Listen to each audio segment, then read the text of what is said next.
if we ever did market research, it wouldn't be called Liquid Death. Like, no, there's no way that gets out of a focus group. So the brand wouldn't exist if we trusted what people's opinions actually are versus maybe like something deeper down that we're kind of tapping into with the brand. Hi, I'm Jason Harris, and you're listening to Soul and Science. Fast forward your marketing mind in about 20 minutes. Welcome to the podcast. Today, I'm joined by Andy Pearson from Liquid Death. Andy is VP of Creative at Liquid Death Mountain Water. As one of the fastest growing non-alcoholic beverage brands of all time, Liquid Death is the first bold, hilarious beverage focused on health and sustainability. Previous to Liquid Death, Andy worked at CBB, Deutsch, Humanot, and McKinney LA. He currently oversees the brand's output across its viral marketing campaigns, weekly merch drops, experiential efforts, and even just those silly posts that show up in your feed every day. In his tenure, Liquid Death has infused Tony Hawk's blood into skateboards, put a beer commercial starring kids on the Super Bowl, and gave Steve-O a water tattoo. And they even recently launched a workout VHS starring Bert Kreischer. We obviously talk about soul and science, but focusing on Liquid Death, we also have a theme about how being bold can strike gold. So here we go. We're going to dive right in.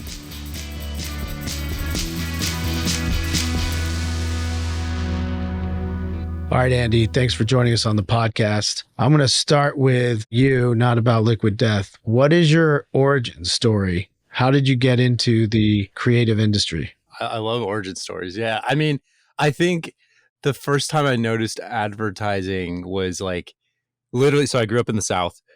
I had this language arts teacher in 6th grade who, what part of her curriculum was teaching us about like the evils of advertising. And literally I remember like sitting in class and she had like Chivas liquor ads and she was showing us how to spot skulls that were airbrushed into the ice cube, supposedly. It was bizarre, and I'm still not sure how this was ever allowed to be on a lesson plan. But at the time, I was just like, this is cool. Like, if this is what people are doing, seems like people are having fun. Or just even the fact that she was so distrustful of it and had this whole conspiracy theory behind it enough to teach us about it. So I just remember that. And then fast forward to college, and I was trying to figure out what I was going to do in journalism, and I took this ADPR 1001 class, and I remember in that the professor was talking about, he was like, there's 3 words that were added to the A1 steak sauce bottle that increased sales by 25% immediately, and the 3 words were refrigerate after opening. Basically, for every one time you open your pantry door, which is where it was originally being kept, you open your refrigerator door about 10 times. And so just having it in there and people using it and seeing it more often and had a dramatic increase on sales, even though there's so many preservatives in it that you didn't actually have to refrigerate it, right? That is brilliant. I never knew that. Yeah. I mean, this is supposedly what I heard. Whether it's true or not, I love the idea. And it just captured I was like, oh, it can be anything. It doesn't have to be an ad, right? And I think like from the very early on, that was where I always wanted to go with this, is that it's about ideas. It's not about advertising. No one wants to see advertising, right? And that's true. So yeah, that led me to, I won a Future Line when I was at Creative Circus, and we didn't have the money to get to Cannes, so we held a internet bake sale and sold cookies for $500 a piece and sold like 200 cookies in 24 hours. This is years ago, before like any student stunt thing had ever been done. And we made $10,000 in like 24 hours and ended up in Cannes like a week later. And that sort of kickstarted a bunch of other stuff. I ended up at Crispin and all the other places you mentioned. But that's awesome. What was in those cookies? To be honest, we totally forgot about it, and like the night before we're leaving for Cannes, we're like, oh shit, we have to bake these cookies. And so we just like like Leo Burnett was amazing. They bought a dozen cookies. They literally just handed us $6,000 to buy plane tickets to go to Cannes.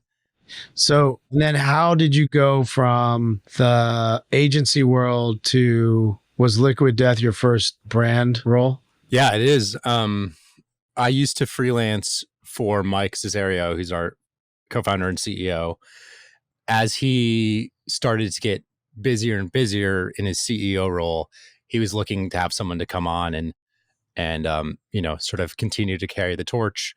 And he just kind of hit me out of the blue and was like, "Hey, we always seem to have the same sensibilities. What are you doing right now?" So I've been here for about a year and some change at this point. That's great. What's your creative superpower? Oh shit. It like, well, endurance or willing to work harder than people. I don't know that I'm the funniest person or the most amazing creative, but I think early on, especially Crispin, I identified that like I can get there by sheer will and keep chipping away at it. And so, you know, I came up in Crispin, which was a sweatshop, totally true, but it was amazing training. And I just outworked everyone because I knew that that was my ability. And now I run ultra marathons. That's like my other side gig is I just Oh my God. go out in the mountains and run like hundreds or 200 miles at a time. So I think it's like this weird space where it's carried over where that sort of willingness to just grind and figure it out is probably one of my powers. Yeah. Do you shave the mustache when you run those 100-mile? I actually had a beard. I had like the last one I did a month ago. I had a full beard, and then I just took it off, and it turned into a mustache kind of magically overnight. That's amazing. What's the origin of the Liquid Death name? Because I think so much of the success is the name is just perfect. And then the line that goes along with the name matches perfectly. Do you know the origin of the name?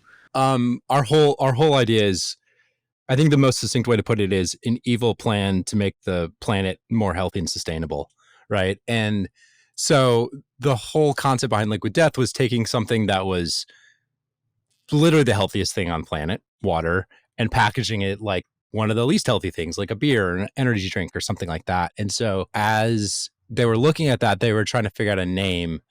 And I know he said they went through other names of like, they're like, what if it's like Southern Lightning or something like that, like other that sound like craft beers. And I know that he sort of stopped and thought about it and was like, look, we have $0. What is the name that when it's on the can, you're almost guaranteed someone's going to take out their phone and snap a picture of it Right. I love that. or talk about it or share it. And so as they dug in, it's like, how far can we go with this? And it basically became Liquid Death. And I think I've been thinking about this a lot recently. I think Liquid Death is like, in a lot of ways, one of the first viral products ever in a certain sense, because it's like, it's so arresting when you see it. It on the shelf, it's so different from any other product there. We were at a ton of large music festivals. We have a partnership with Live Nation. So we've replaced all the plastic bottles that would have been at all these massive venues and stuff. And people have told us, they're like, man, it looks like a Liquid Death ad when you're at some of these things because it's so arresting. And it's almost designed for our social media age in that sense, where people want to share about it. There's a lot of things to talk about. And so that really came from that beginning of what is this thing going to be called and what is it going to look like? I love that because it's such a risky proposition. It's a dangerous name. Yeah. Does a consumer want to buy a product that has the word death in it? And the answer is resoundingly yes. Well, the answer is no, a lot of times for a lot of people. And that only kind of fuels the people that love it so much, right? The fact that we have this sort of dichotomy of, there's so many people that we always hear on when we're running even just paid social ads. They're like, death. I would never drink anything with the word death in it, or people are scared of it. Which it's like, it's water. What do you think is going to happen when you drink this thing? Uh, and we always say, Mike is always like, look, if we ever did market research, it wouldn't be called Liquid Death. Like, no, there's no way that gets out of a focus group. That's no way, so the brand wouldn't exist if we trusted what like people's opinions actually are versus maybe like something deeper down that we're kind of tapping into with the brand. Now that the brand's, flourishing and more developed and there's more people hired, do you guys still make decisions based on your gut, or are you making decisions based on this is the what the data tells us and the insights? Has that changed, or is that still infused within the company? No, we're still, I mean, like we wouldn't have gotten to where we are today if we didn't trust our own sensibilities and the the confidence that we think we know what the right answer is, or what a right answer is at least. And so yeah, we certainly do use some research, but it's more, I would say, more like on brand health checks and to see how sales are going and that sort of thing. I think when it comes to like the actual marketing of it, we fully believe we know that we kind of have a some sort of direct line into something special. And the more we do it, honestly, the I think the more we feel confident in what we're doing. I think the interesting thing about the brand is actually we put out so much content so frequently that in a way I think we're always kind of testing it, but in more of a,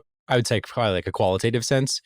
But we generate so much, so many, videos and TikToks and Instagram posts and just emails that we're writing. We're always kind of like constantly workshopping everything. And so I think in a certain way we're almost like uncovering the brand as we go along, and sort of building it that way through a lot of data, but it's almost creative data, if that makes sense. It's not like we're testing it. It's like we're kind of workshopping it always and finding out where the edges are and where we need to go with it. It's like constant experimentation. And then when you see something catch fire, you kind of lean more into it. Yeah, or we get smarter about it, I think like we also, the other funny thing about the brand is this is going to sound like cliche, I guess, but it's like the only consistent part of the brand is that we're super inconsistent. Everything we do is designed to not look like the last thing or the last 10 things you ever saw from us. We're in this constant state of, like you're saying, experimentation and trying stuff out. And so I think it's less about like leaning into the things that we see work and more about like taking learnings and understanding why. I think there's a certain level of like engineering you can put behind creative and understand why things work and try to get smarter about it. And so with the amount of stuff we do, we're always wanting to make something that you've never expected. We're having the same amount of fun with it that we want other people to have when they view it. But I think like if you can build that kind of strategic and creative scaffolding behind it and understand why certain ideas work and why they don't, then you can switch out that exterior and can be whatever you want. Well, a lot of brands that we work on, so we work on, big famous brands. We'll have guidelines, a brand voice, a DNA that we go back to make sure that the personality of the brand is consistent. Do you guys have anything on paper that you have to put it through a filter? Yeah, I mean, we don't have a brand book for or anything like that for a number of reasons. I think like from afar, it's really easy to be like, "Oh, Liquid Death, it's that heavy metal brand with the skulls on it." And there's actually a ton of nuance to everything we do and all the decisions we make. And it's really hard to wrap yourself around that and encapsulate it in a way that then can be turned around and expressed on a in a PDF that no one is probably ever going to read anyway. You know, if anything, I realized a couple of months back that I think it's helpful for me to think of Liquid Death less as a brand and more as a character.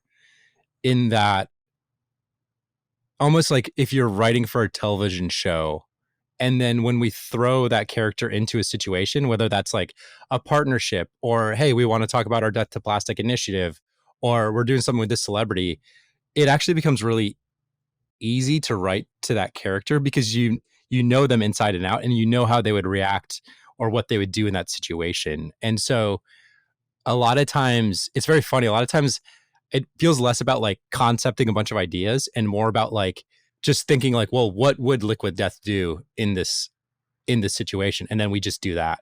Oh, that's really fascinating and very unique for a brand to almost play a protagonist. Yeah. So you do everything, from selling plush dolls to help clean the ocean or doing that workout series. How do you justify the cost to create that stuff? And do you measure results of it? How do you guys look at that internally?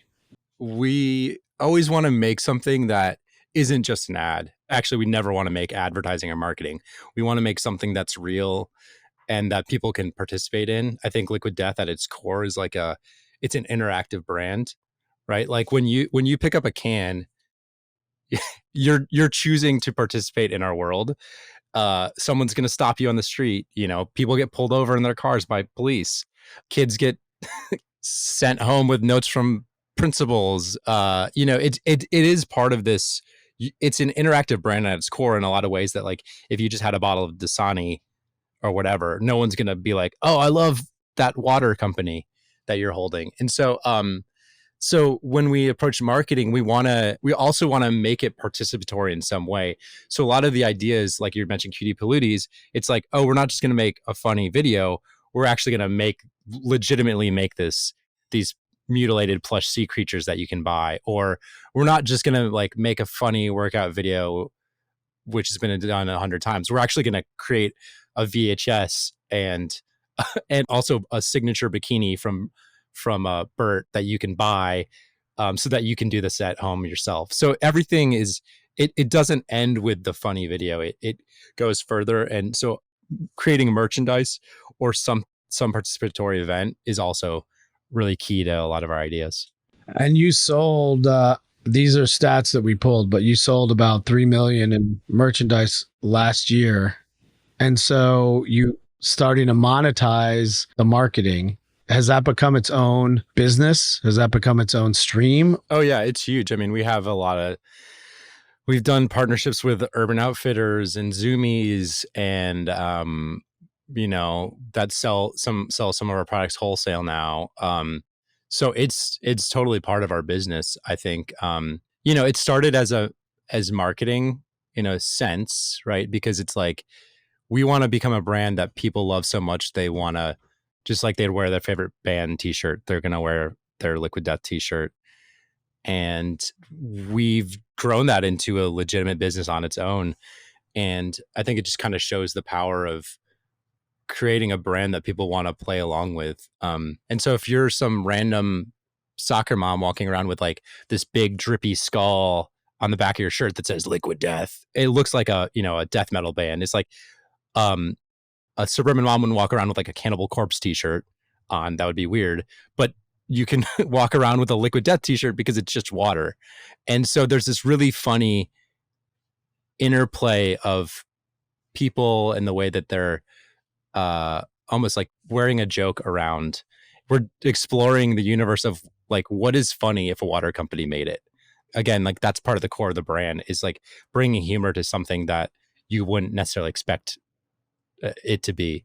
And that's where we started, in water, but there's plenty of other places to go with that.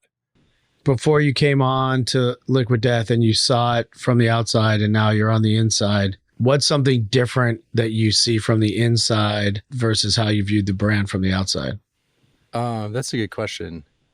I know we didn't prepare that one. No, I mean, it's not so much about the brand, but I guess we work so quickly because it is all on like gut and knowing the right answer. And rather than make like 3 big monster campaigns with 3 spots a piece that look like beautiful and take months to produce, do those every year, I'd rather make like 15 tiny funny videos that we can put out constantly. And so I think the speed with which we work was surprising, just coming from an agency background, because you work on a campaign for 5-6 months of your life, and then you see it on a bar one night. You're at a bar and it's running and you're like, God, I hate that. Or you're like, oh, the mix is wrong. But this is, it's like let's just make stuff and not overthink it and have fun in that, with that. And so I think that's been just the really incredible part about the way we operate. The outside, it looks more like it's curated and thoughtful. And when you're inside, it's more fast and chaotic.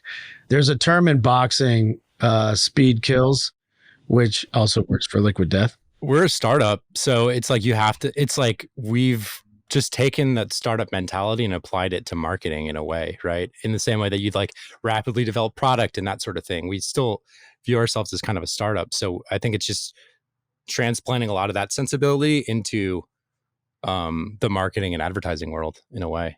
But I wouldn't say it's chaotic. I just want to. It's very thought out, and we're very deliberate about the choices we make. We just are very decisive and make them quickly and move quickly. Now, just for an example, what's a dream brand that you'd want to work on? On a personal level, I love like Patagonia and everything that brand stands for. What would you bring to Patagonia from your experience at Liquid Death? The thing I've learned is that everyone wants to, everybody takes everything so seriously. And so the moment you don't, you instantly stand out. And I think there's too much seriousness in the world. And I think, I mean, we talk about with Liquid Death, we're like, people always, they're like, what's your target market? And we're like, people who like to laugh, people who have a sense of humor is what we say. And that's really a wide portion of the population. It's very funny because normally people are like, oh, your brand is so niche. And we're like, no, we're talking to anyone who has a sense of humor. And so I think there's an untapped part of any market where people are just afraid to be funny and be real. And I think there's a difference between like advertising funny and actual funny. Yeah, so that's what I would bring. I think the ability to laugh at ourselves and our brand and the world in general. I think we need more of that. It sounds a little simple, but it's really different. It's not that it's just funny or that it's satirical. Like back below everything we do, there's also a lot of good heart in what we do. We get emails from parents all the time that are like, oh, my kid was addicted to energy drinks and now I've gotten him to stop drinking those and he'll drink water now. We do all kinds of stuff. We give a portion of our profits back to ocean plastic cleanup. So it's not just about reducing plastic waste from single-use plastics with our replacing bottles with aluminum cans. It's also about actually like pulling those out of the ocean. But I mean, I remember like the month I started, we got this note from a guy whose sister had passed away a year ago. It was the anniversary of her death. And she was a huge Liquid Death fan. And he was putting together a benefit for her. He asked that we post about something. And I just started the brand. And it was like, okay, you now have to write a funny post about a fan who's died of cancer a year ago. And that was not easy, but we really wrote something that felt like really genuine to her, felt really genuine to us, and had a lot of heart. And man, the responses that we got from this, I remember just standing in my backyard, like scrolling through the comment section of this post that we had put up, and I was crying because of the really intense, heartfelt responses that we got from people. And it was just this really awesome to see that the brand, for all its silliness, all the stuff we do, people really genuinely feel something for it and connect with it in a really deeper way. I remember not to just talk about dead fans for a second, but before I started on the brand, you were talking about like before I started, I remember seeing this post from a guy that it was the same thing. It was a mother that had shared that her son was such a fan of Liquid Death that when he passed away, they buried him with a can in the casket. And I remember seeing that and just be like, holy shit. Like, what is this brand that it can have that effect on people, you know? And there's, it's really exciting to be part of something that there's so much love for it because of what we've kind of built almost collaboratively with the fans. Give me one example of something you did since you've been there that was an incredible success that you didn't think would be, and then something that